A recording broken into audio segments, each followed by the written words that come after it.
It's just the third letter. I had to clear that up. Well said. Okay. Thank you, sir. Congratulations to Mike. To Mike Huckabee.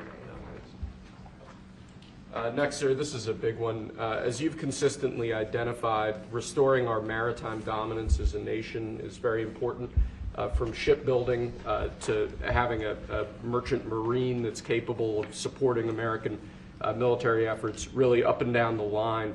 Restoring maritime dominance has been a priority of this administration. This executive order, which was prepared primarily by your National Security Council staff and National Security Advisor Waltz, has a number of very significant policy steps, all aimed at restoring American maritime dominance and ensuring that we have the shipbuilding capacity and ability to compete globally, both militarily and in the civilian space as well. And that could be a good one for Michigan, too, because we're going to be spending a lot of money on shipbuilding. We're way, way, way behind. We used to build a ship a day, and now we don't do a ship a year practically, and we have the capacity to do it. So we'll talk to you about that. Okay, Matt? You think about that. That's a natural.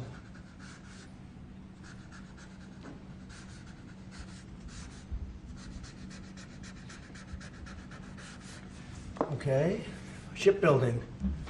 That's a good one. Okay, thank you. Thank you, sir. The next executive order relates to defense procurement. Our current defense procurement process has been criticized by many folks on both sides of the aisle as being too slow to adapt to new and changing technologies, not delivering the sorts of weapons and systems that our warfighters need in order to compete on the battlefields of the future. So with this executive order, we're going to be modernizing the procurement structure that the Department of Defense uses to allow it to more quickly adapt to changing circumstances around the world. And we're also going to be launching a review of existing procurement programs to ensure that we're getting value for the money and to ensure that we're getting the best possible systems in the field. And which are currently horrible. I'll tell you, they're horrible. That process is ridiculous, what they do. They get the highest price and not even good-looking equipment, and we're changing it. We're going to change it to the best. So this is very, very important.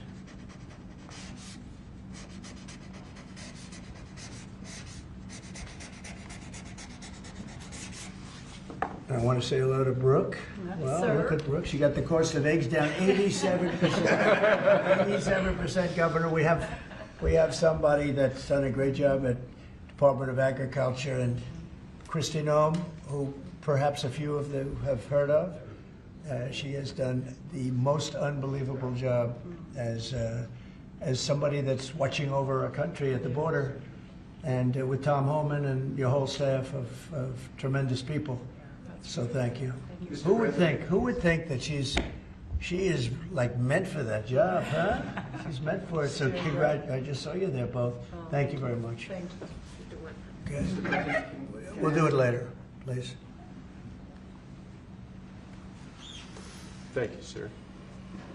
Lastly, in the defense space, one persistent issue that we've had in terms of the issue of foreign defense sales, that we're unable to provide weapon systems in a reliable, effective way to key allies of ours, and a key driver of that is inefficiencies and inconsistencies with the process by which we approve foreign military sales.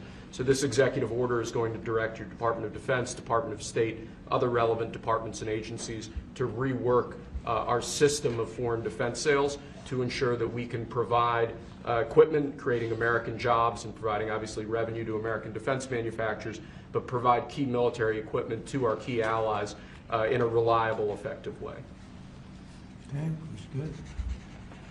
All very important.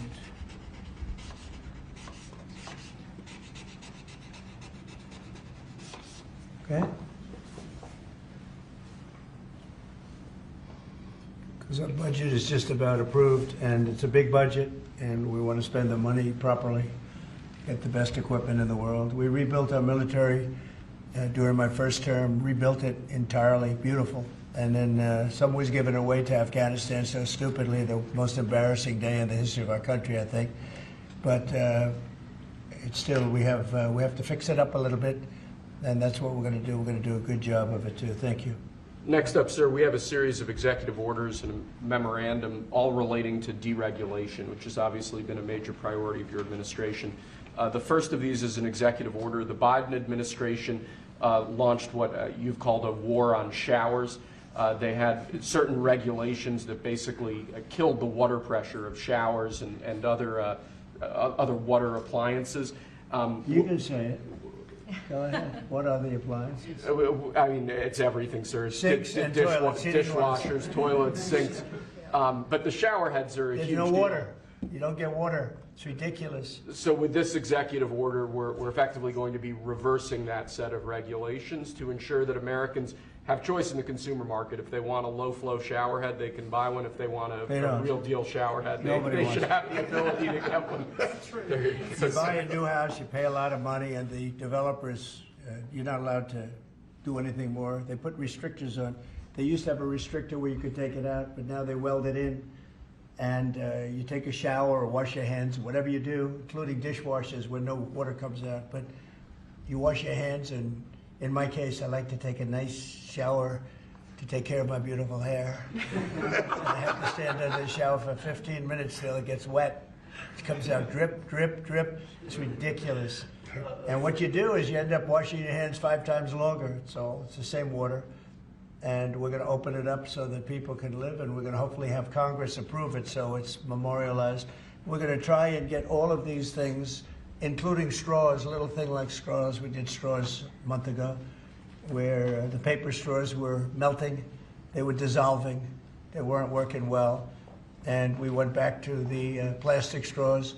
We're going to get Congress to memorialize just about everything we've done here, because most of it's common sense. But the water is horrible. When you go into anytime you see a new faucet, you know it's going to be a long wash of the hands. And so we're changing. It's a big deal. I did it in the first administration. Biden came in his first week, and he had no idea what he was doing, but somebody told him to do it. In his first week, he put the restrictions on all the bathroom utilities, even in areas that have so much water they don't know what to do with it. You see those areas all the time with the flooding. So we're doing that, and we're going to get all of the things that you've seen. I think we set a record. We're up to almost 200 and 500 amendments. Nobody's ever done that many. We're going to get them approved by Congress so they're memorialized, and we look forward to doing that. Very important. And Congress is going to start working on it as soon as we get the big beautiful deal done. The big beautiful deal is important. The biggest tax cuts in the history of our country. That's important.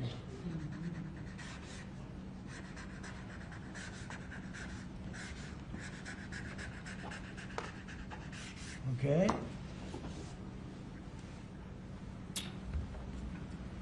Okay. Is that okay? Good. It's a 10. You think a good shower. We rate the signatures. That was a 10. That's why. This is another executive order relating to deregulation, sir. There are a lot of regulations on the books that either promote monopoly directly or prevent new market entrants from entering into a given market. The net effect of that is very negative for consumers. So what this executive order is going to do is direct your departments and agencies to work with the FTC, with the Attorney General, with the Department of Justice, to ensure that the regulations we have on the books don't function as anti-competitive barriers to new market entrants. The net effect of all of that is going to hopefully be market forces that redound to the benefit of consumers and ordinary Americans as opposed to monopolistic businesses. I said yesterday he was a great, great student at Harvard before it went bad. It's gone really bad. Now they're teaching their students mathematics, basic mathematics. Can you believe it? So what does that mean? They're allowing people in that can't add 2 and 2? What's going on at Harvard? I went to law school there, sir, and it was pretty liberal when I was there, but it's gone way off the deep end in recent years. I don't know if you read that. They're teaching them basic mathematics, people that got accepted to Harvard. How come they got accepted if they don't have mathematics? And we're holding back $8 billion. Can we believe? We give Harvard $8 billion. And we're holding back Columbia. We're holding back a lot of the schools because they were woke. And they've hurt a lot of people. Okay? Thank you. Thank you, sir. Okay.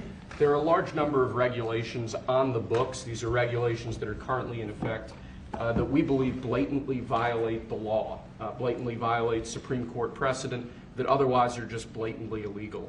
So what this presidential memorandum does basically just directs the heads of your departments and agencies to follow the law and to cease enforcing regulations that are blatantly illegal or unconstitutional. It's a big deal.